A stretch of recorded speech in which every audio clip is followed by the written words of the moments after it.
pay now to help Ukraine, or we can pay much more later to counteract the gains we would hand Vladimir Putin and an emboldened Russia. And make no mistake, our adversaries and our friends are watching. China is watching how we support Ukraine in the face of Russia's overt aggression. If we falter, the PRC will be emboldened as well to take even more provocative actions in the Indo-Pacific. Our support for Ukraine is not jeopardizing the schedule and the cost of domestic programs and our commitments to the Indo-Pacific, Israel, and other critical priorities.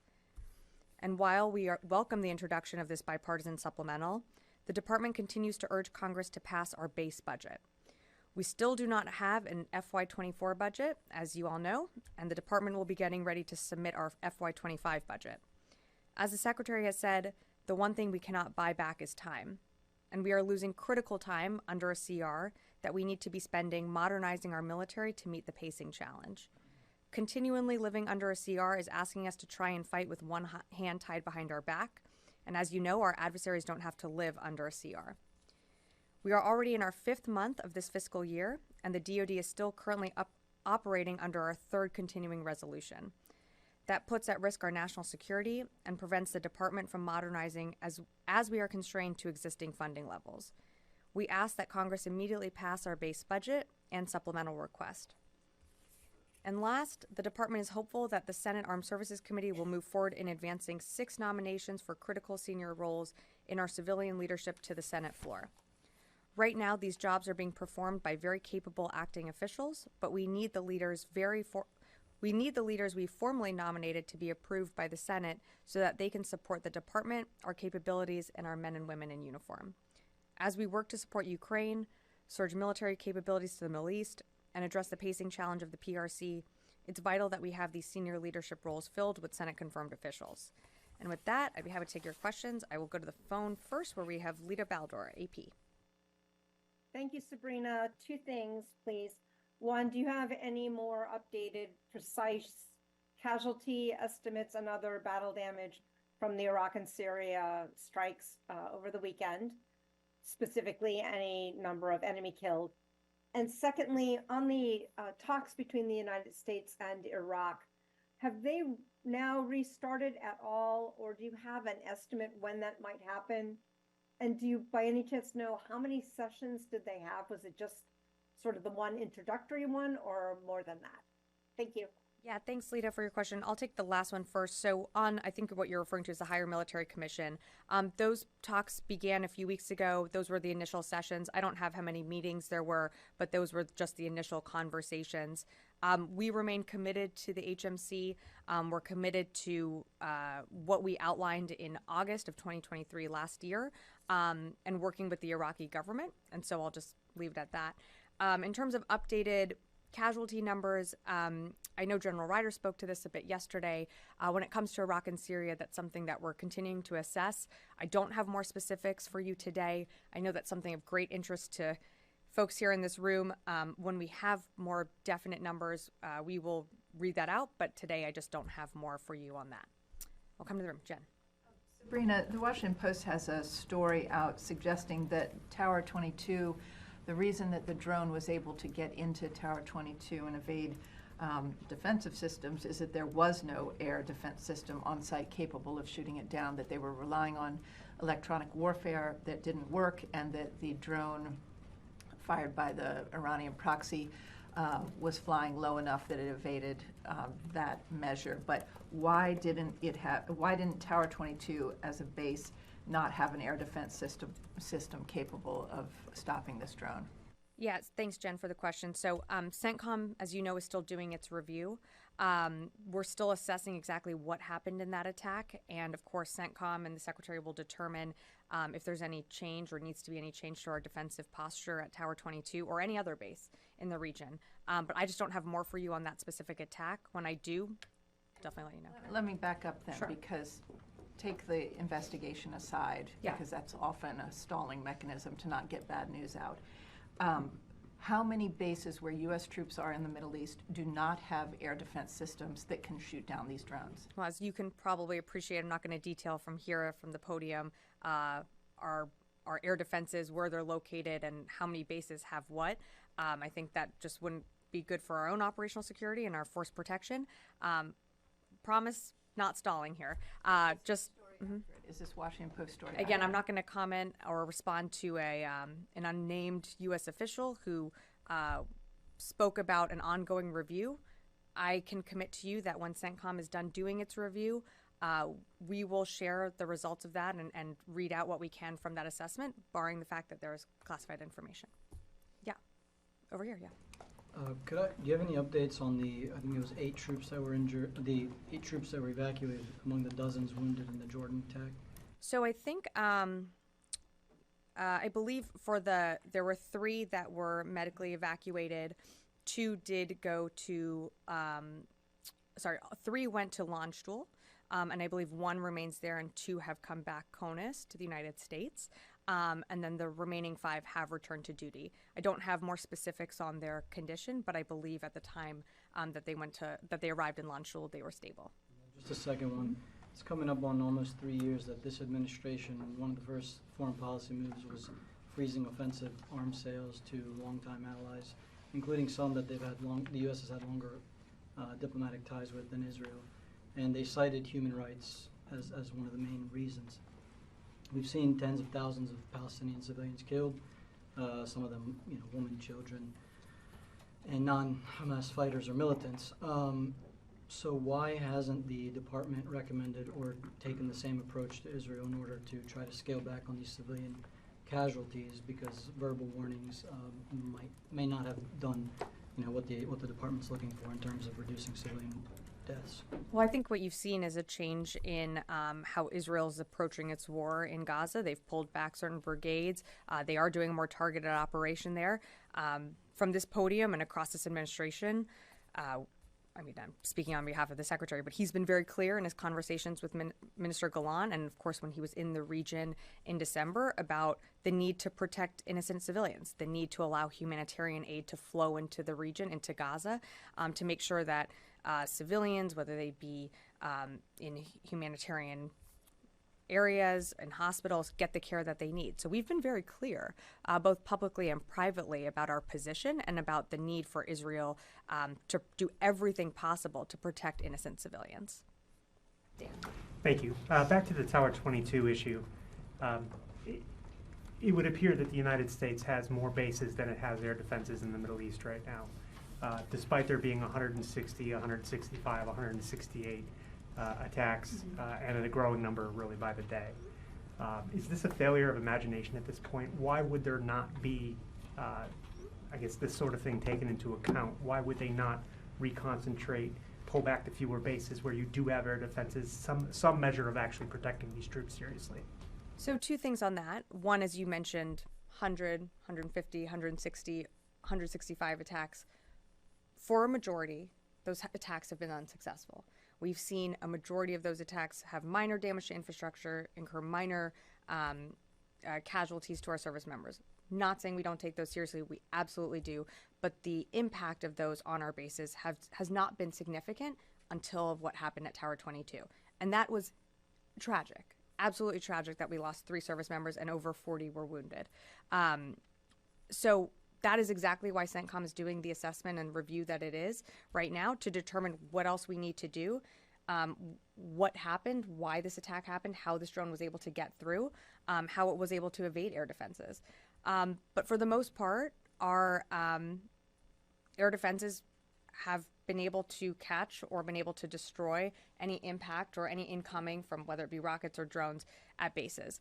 And as you mentioned, I think your question was, why don't you move troops into different areas where there are more robust air defenses, let's say.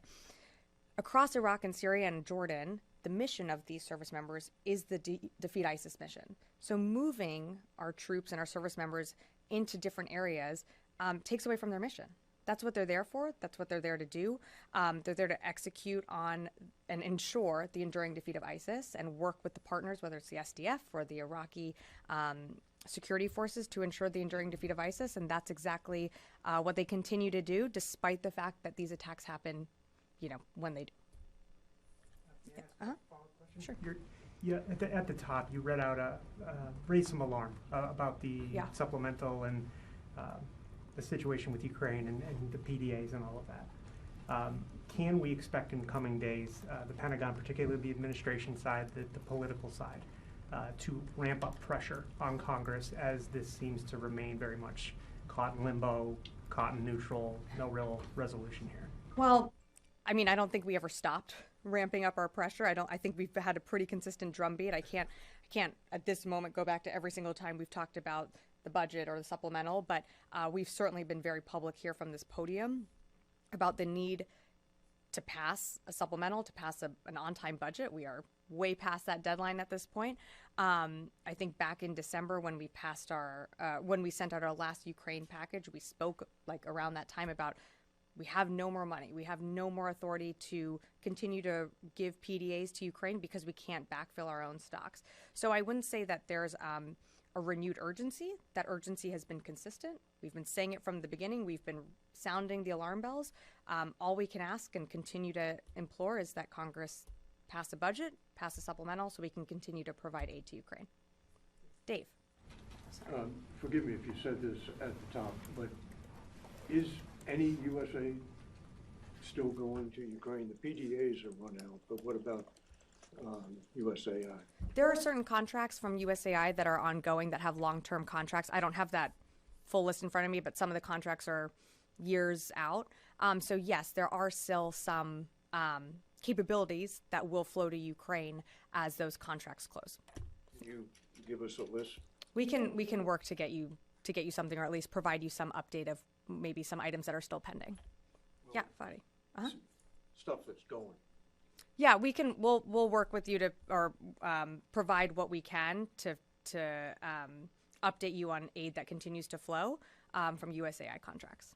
Fadi. Thank you, Sabrina. So the Defense Intelligence Agency released a report confirming that confirmed the Houthis' use of Iranian missiles and UAVs.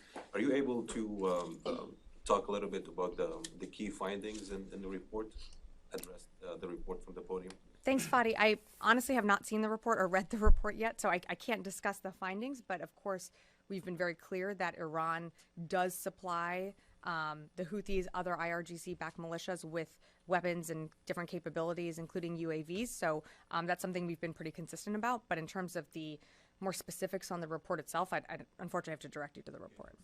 Since the strikes in Syria and Iraq on Friday, I believe there's been only 2 attacks on U.S. forces. That's right. And both happened in Syria.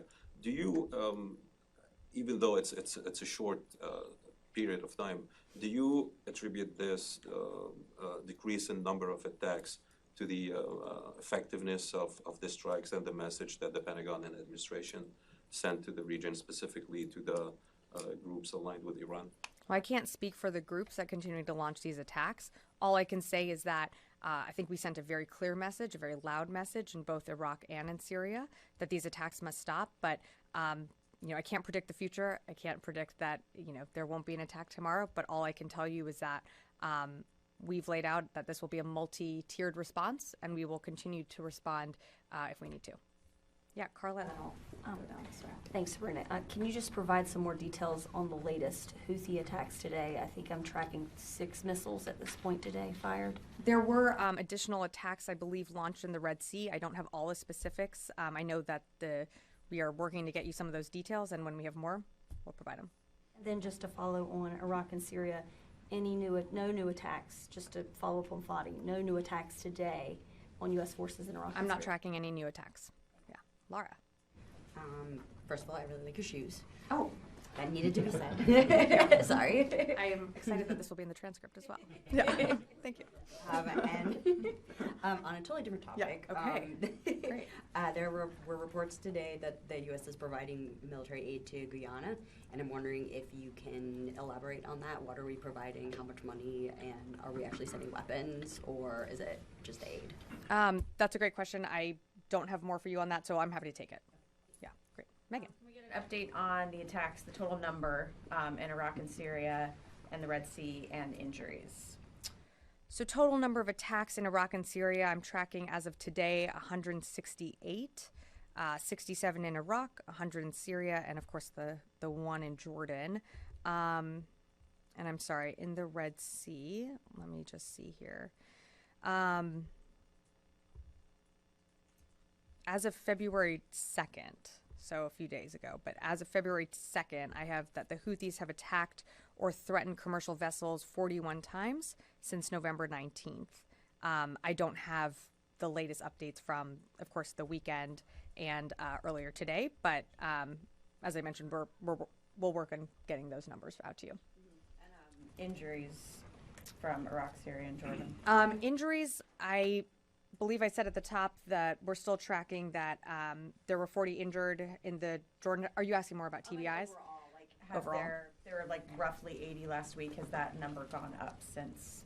I'm happy to take that question. I don't have those numbers in front of me. And then I want to follow up on the question about if you don't want to necessarily move troops around to bases that have better air defenses, is there any discussion about beefing up air defenses in the region before CENTCOM finishes its review?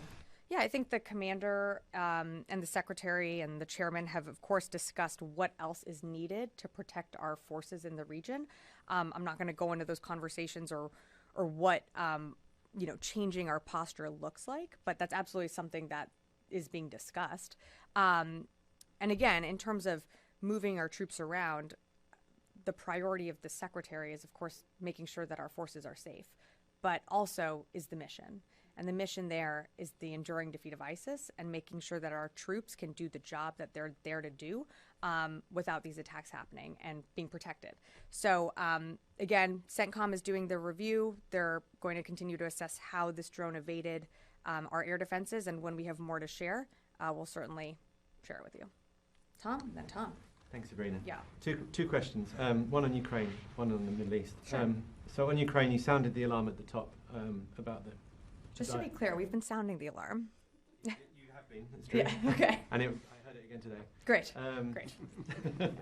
Tucker Carlson is about to interview Vladimir Putin in Moscow. Great. The pro-Putin narrative is gaining traction in the US, and Republicans see continuing to block Ukraine aid as a winning political strategy. Is the Pentagon planning for the eventuality that Ukraine will never get any more money from the US? I don't think we're planning for the eventuality that the U.S. will never be able to provide or get money from Congress. I mean, you saw a bipartisan agreement or a bipartisan piece of legislation introduced in the Senate. Well, I mean, look, the Senate and the House are going to work through this. There is a handful of folks in both chambers that do not want to see aid to go to Ukraine. But on the flip side of that, we know that there are many in Congress that support and understand the urgent need to get Ukraine what it needs to defend itself. So we do have support. I know that I know that Congress will work through this and work through finding a way to not only pass a budget, but finding a way to pass a supplemental so that we can continue to support Ukraine, also keep our eye on the Indo-Pacific, continue to support our efforts in the Middle East as well. Optimistic then? I'm going to be optimistic. Yeah. And then on the second one, obviously the strikes on Friday in Iraq and Syria, and then Saturday in Yemen. Mm-hmm. Was there any reason why we didn't see? We're expecting the second wave of retaliatory strikes in Iraq and Syria. Does the Pentagon have the capability to operate in those three countries simultaneously, or was there a decision to hit Yemen, in distinction from Iraq and Syria? I think we've proven the fact that we can operate in multiple countries all at once, whether it be in the Indo-Pacific, EUCOM AOR, or in Central Command. We made the decision that we did because we felt it was the right time to conduct strikes in Iraq and Syria, and then the following day in Houthi-controlled areas of in Yemen. We always reserve the right, at a time and place of our choosing, to conduct these strikes. And when we decide to do them, I'm not going to telegraph when we are going to continue follow-on efforts. But as you've heard the president say, the secretary say, this is a multi-tiered effort, and I'll just leave it at that.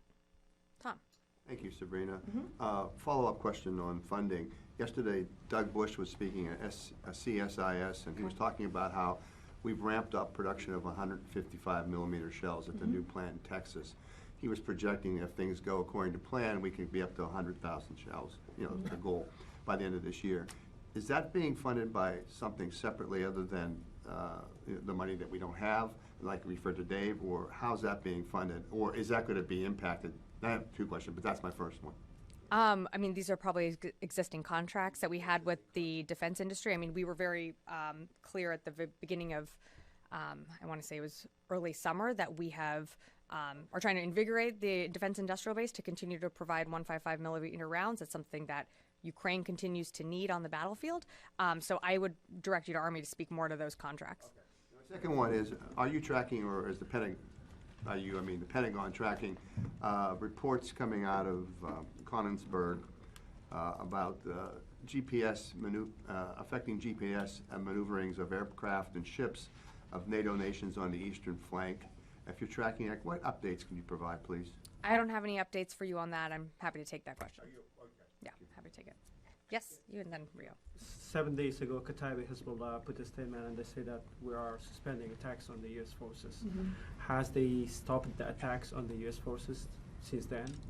Well, you've seen attacks on U.S. forces in Syria. There were two. On these attacks? We know that groups like KH and Han are behind some of these attacks on our forces. I'm not going to get into more details on each specific one, but again, we know that groups like this, particularly when it came to the attack on Jordan, had the fingerprints of KH behind them, and we are going to hold those responsible. Great, Rio. Yeah, thank you, Sabrina. Please let me ask you two questions about the Indo-Pacific. The first, last week, the Papua New Guinea said it is in talks with China over a new security deal. So is that a concern for the Pentagon? Would you reconsider the existing U.S. Papua New Guinea Defense Cooperation Agreement if Papua New Guinea establishes similar arrangement with China? Well, we don't ask countries to choose between the U.S. and the PRC. Every country has to make its own sovereign decision with respect to its security. But our defense cooperation agreement reflects our partnership and our shared values with Pacific countries, and of course the importance of ensuring the security and prosperity of the region to our shared commitment to the Indo-Pacific. The U.S. Congress has not approved a new funding program for Palau, Marshall Islands, and Micronesia, who are a member of the Compact Free Association. So how concerned is the Pentagon that the delay in funding could create an opening that China could take advantage of? Yeah, I think you heard what I said at the top. We're very concerned that we don't have a budget. We don't have a supplemental, which means, key areas of focus like the Indo-Pacific, like meeting our pacing challenge of the PRC. We are concerned that a continued delay could leave these partners vulnerable to influence and coercion. So yeah, we are absolutely concerned. Great. Jared. Hi, Sabrina. The IDF is investigating potential violations of law of war. Haaretz is reporting dozens of incidents that are being looked at by the IDF. Does the U.S. support this investigation, that the IDF investigate itself? I'm not aware of the investigation, but certainly any reports, if there's something that the IDF feels they need to look into, whether it's, I can't remember exactly how you phrased it, but we would support the IDF looking into any deaths of innocent civilians. How confident is the department in the IDF's ability to investigate itself for its conduct in Gaza? Well, we hold our partners to a high standard. We have investigations of ourselves. We do reviews of different events, so we would hold the IDF to the same standards that we hold ourselves to. I'm just going to go to the phones really quickly because before I forget, and then I'm happy to come back in the room. Idris, Reuters. Yes, Sabrina. Two quick questions. Firstly, I know you can't get into details about casualties from the Friday strikes, but the Iraqi government said civilians were amongst those killed. Can you say whether or not you believe at this point whether civilians were killed or not? And secondly, you guys were flying ISR missions over Gaza in assistance of hostage rescue efforts. Are those still flying, and will you continue flying them until all the hostages are back, or sort of is there a timeline for that? Thanks, Idris. So in terms of ISR over Gaza, I mean, we are assisting in